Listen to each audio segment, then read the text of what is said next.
दिव्य श्री सिंहासन जी में शोभायमान इष्ट देव मालिके कुल परम प्यारे प्रियतम श्री सद्गुरु देव दाता दीन दयाल महाराज जी के सुंदर मंगलमय मनोहर श्री दर्शन करते हुए प्रेम भरे स्वर में मिलकर बोलो जयकारा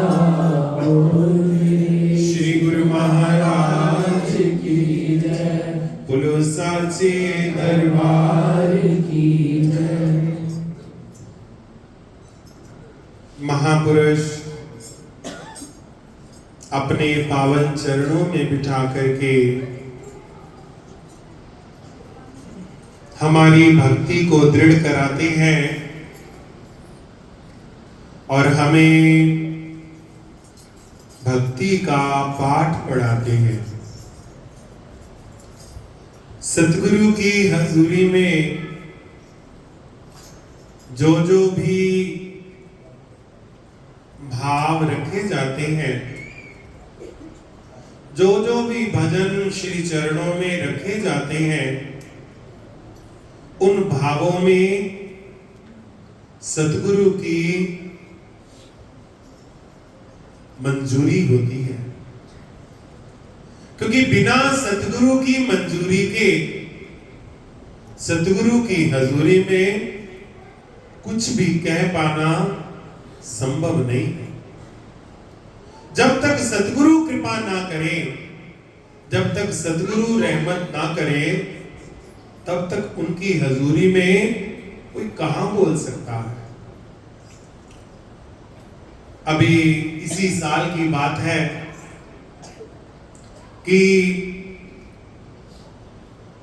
एक जगह पर सत्संग समागम था। श्री गुरु महाराज जी की ये महाकृपा रही है, ये अपार रहमत रही है, ये अपार बख्शिश रही है कि शुरू से सत्संगों का बड़ा शौक रहा है, सुनने का भी, सुनाने का भी। सुनाने वाले वो हैं और सुनने वाले हम हैं।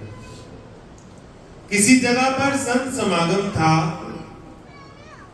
और मन में बड़ा चाव था कि वहां जाएंगे तो भजन बोलेंगे, गुरु महाराज जी के प्रेम में नाचेंगे, नचाएंगे, श्री गुरु महाराज जी की रहमतों को प्राप्त करेंगे।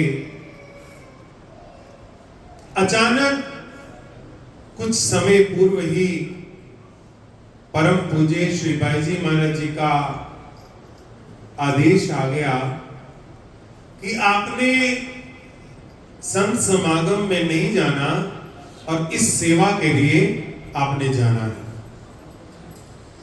अब सतगुरु के वचन, अपने महापुरुषों के वचन, अपने रहबरों के वचन ब्रह्मवाक्य है। श्री आज्ञा को शिरोधार्य करते हुए प्रयागधाम जाने का, श्री प्रयागधाम जाने का अवसर मिला। जिस दिन वो संत समागम था, ठीक उसी दिन श्री गुरु महाराज जी के चरणों में मत्था टेकने का सौभाग्य मिला। जब दास लाइन में लगा हुआ था तो पता चला कि आज श्री गुरु महाराज जी की कुछ हल्की सी सेहत नासाज है। कहा गया कि आपने अंदर जाकर दर्शन करने हैं, प्रणाम करना है और कोई विनती नहीं करनी, क्योंकि श्री गुरु महाराज जी की थोड़ी सेहत नासाज है, सुकोमल है। अब जैसा हुक्म हुआ, उससे कुछ समय पहले, 1-2 दिन पहले मन में एक भाव आया था कि अगर मैं वहां प्रेजेंट रहता संत समागम में तो मैं भजन बोलता, अपनी हाजिरी लगवाता।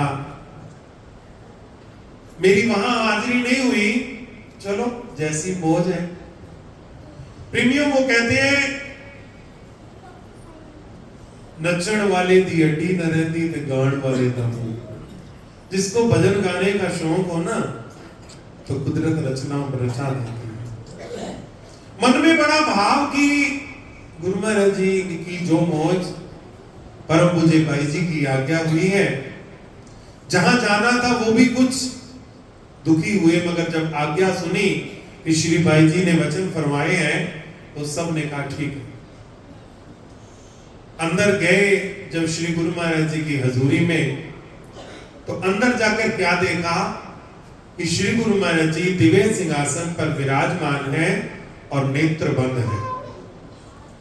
क्योंकि पहले ही पता लग गया था कि कोई विनती नहीं करनी, कुछ नहीं कहना, तो जैसे आज्ञा हुई थी उस अनुसार श्री चरणों में मत्था टेका और प्रणाम किया।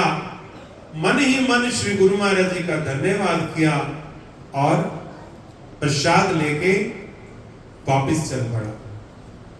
जिस कैबिन में, जिस कमरे में श्री गुरु महाराज जी विराजमान थे, उसके गेट पर ही पहुंचा था कि ना जाने श्री गुरु महाराज जी की क्या मौज हुई।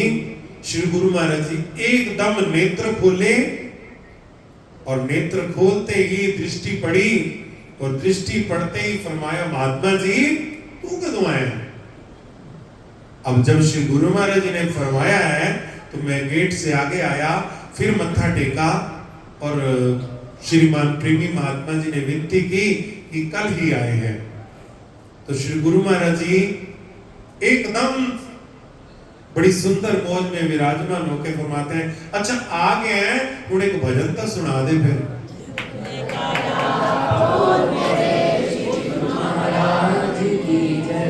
अब मेरे को तो भजन भूल गए सारे। श्री गुरु महाराज जी फिर फरमाते एक कली सुना दे, एक कली सुना दे। और इतना कह के श्री गुरु महाराज जी ने फिर नेत्र बंद कर लिए। मैंने एक लाइन बोली, एक पैरा बोला, श्री गुरु महाराज जी मौन रहे और आशीर्वाद अंदर अंदर से देते रहे। जब दो पैरे बोल लिए तो श्रीमान प्रेमी महात्मा जी ने कहा, बस महात्मा जी जयकारा बोलो। तो जयकारा बोला, जैसे ही पीछे गया फिर श्री गुरु महाराज जी ने नेत्र खोल के फरमाया, इन भजन बोलन का प्रसाद तो दे दो।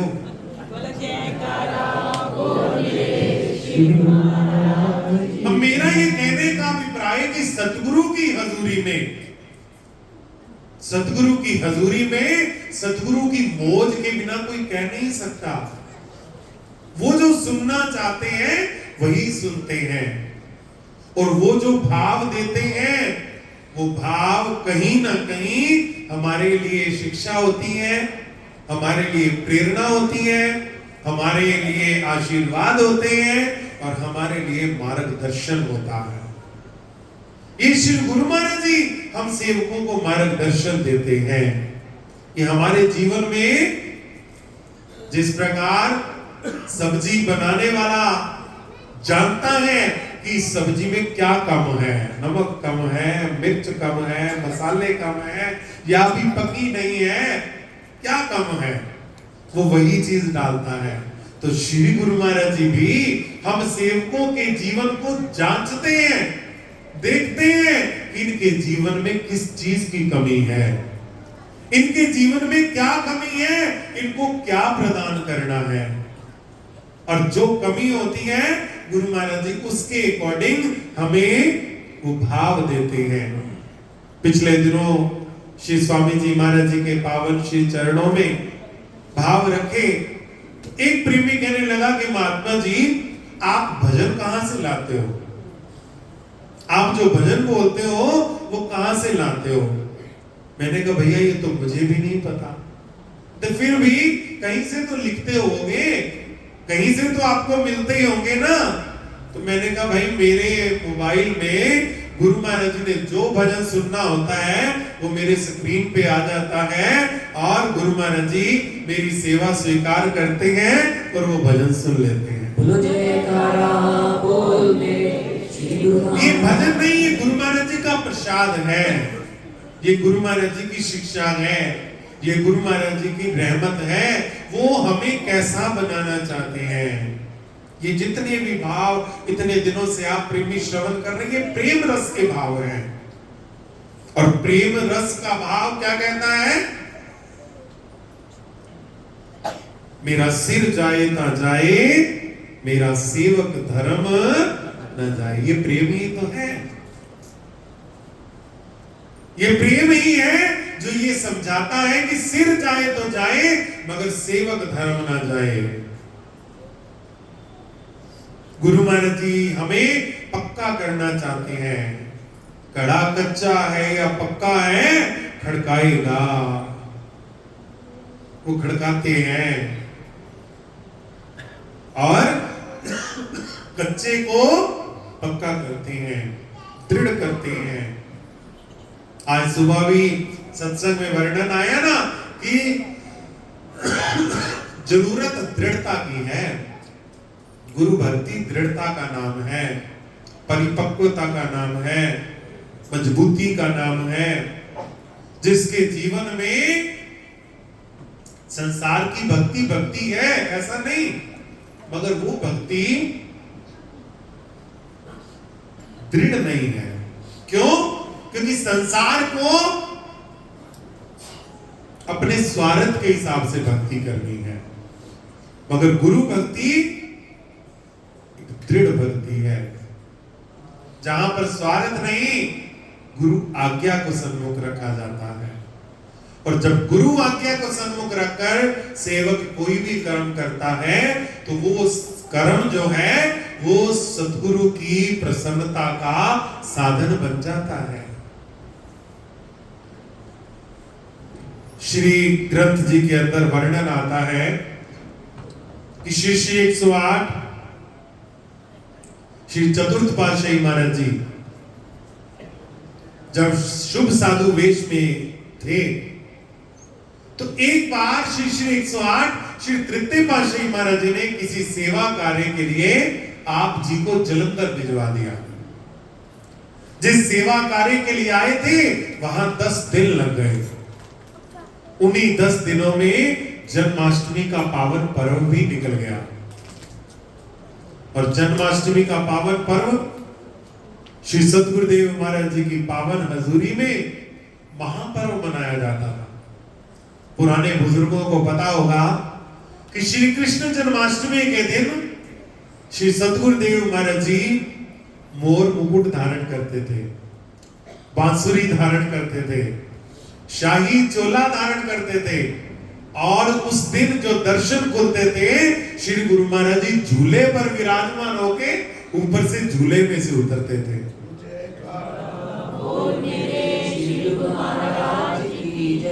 माखन लुटाना, बांसुरी बजानी, अनेकों लीलाएं करते थे। सारी रात प्रेमी जन उन लीलाओं को निहार निहार के वारी बलिहारी जाते थे। महापर्व मनाया जाता था। और श्री चतुर्थ पातशाही महाराज जी को जलंधर जाना पड़ा। 10 दिन बाद आए, पर्व बीत चुका था। जो ही आए आके चरणों में सिर रखा और प्रेम अश्रु बहा दिए। तो श्री गुरु महाराज जी मुस्कुराते हैं। पास में खड़े एक महात्मा जी ने विनती की कि इस बार आपको श्री कृष्ण जन्माष्टमी के दर्शन नहीं मिले, इसीलिए आपका मन अशांत हो रहा है, बेचैन हो रहा है, इसीलिए आप आंसू बहा रहे हैं। तो श्री तृतीय पातशाही महाराज जी मूंज में आकर श्री चतुर्थ पातशाही महाराज जी से पूछते हैं कि आप बताओ, क्या आपको जन्माष्टमी वाले दिन दर्शन हुए थे? तो श्री चतुर्थ पातशाही महाराज जी ने चरणों में सिर रख दिया कि जो जो लीलाएं, जैसे जैसे दर्शन श्री आनंदपुर में जन्माष्टमी के पावन पर्व पर हुए थे, वही दर्शन वही लीलाएं हमने जलंधर में बैठकर इन आंखों से देखी है।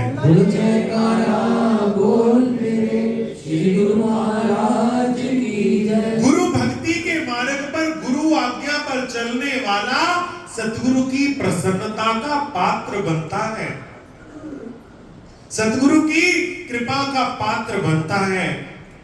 इतिहास में वर्णन आ रहा था, पिछले दिनों भी कई सत्संगों में ये वर्णन हुआ कि माता गंगा जी श्री गुरु अमरदास महाराज जी को विनती करती हैं कि बेटी जवान हो गई है, उसकी शादी करनी है।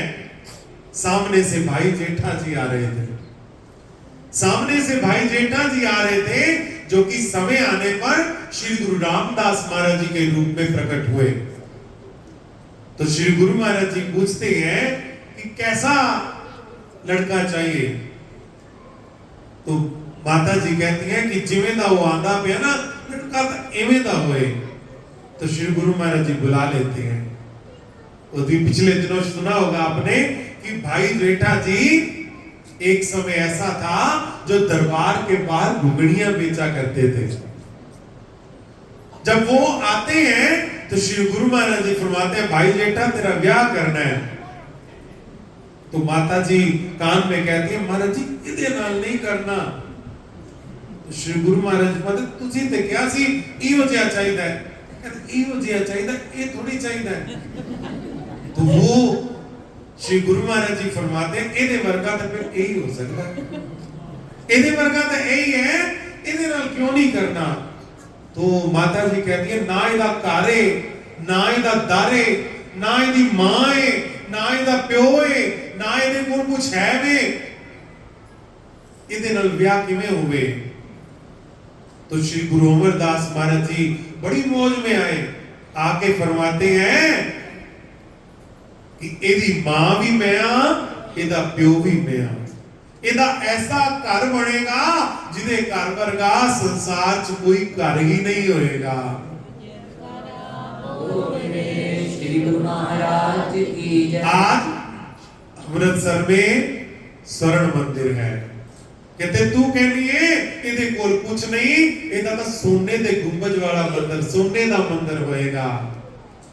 कहते ये गरीब है, एदे कोल पाण वास्ते वस्त्र नहीं। श्री गुरु अमरदास महाराज जी फरमाते हैं कि एदे वस्त्रा वास्ते लोकां नूं सालां लाइन च लगना पएगा। ये ऐसा है, एदा ऐसा घर बनेगा कि दुनिया आएगी, ऐसा ऐसा दर बनेगा जेड़े सारे शीश झुकाणगे। एदी मां भी मैं, एदा प्यो भी मैं। तुसी कहते हो एदे नाल ब्याह कौन करेगा, याद रखना एदे बिना किसी दा ब्याह ही नहीं होया करेगा। बोलो जयकारा बोल मेरे श्री गुरु महाराज। आज सिख धर्म में शादी होती है तो श्री गुरु रामदास महाराज जी द्वारा रचित 4 लावें पढ़ी जाती हैं। गुरु महाराज जी की हजूरी में शादी होती है। कहते एदे बिना किसी दा ब्याह नहीं होएगा। एदा घर भी ऊंचा होएगा, एदा दर भी ऊंचा होएगा। क्यों? एदी मां भी मैं आ, एदा प्यो भी मैं। जब गुरु महाराज जी ने इतने वरदान दे दिए, किस लिए दिए? अपने सेवक की सेवा पर प्रसन्न होकर के। तो हमारे गुरु महाराज जी तो वही हैं, किसी भी रूप में हो। क्या ये उनकी मौज है, उनकी लीला है, उनकी कृपा है। वो किस रूप में है ये उनकी मौज, मगर गुरु तो वही है। आज सतगुरु भी हमें कृतार्थ करने विराजमान है। ये होलियों के सत्संग बहाना है। इसी बहाने गुरु महाराज जी हमें झोलियां भर भर के देते हैं, रोज देते हैं।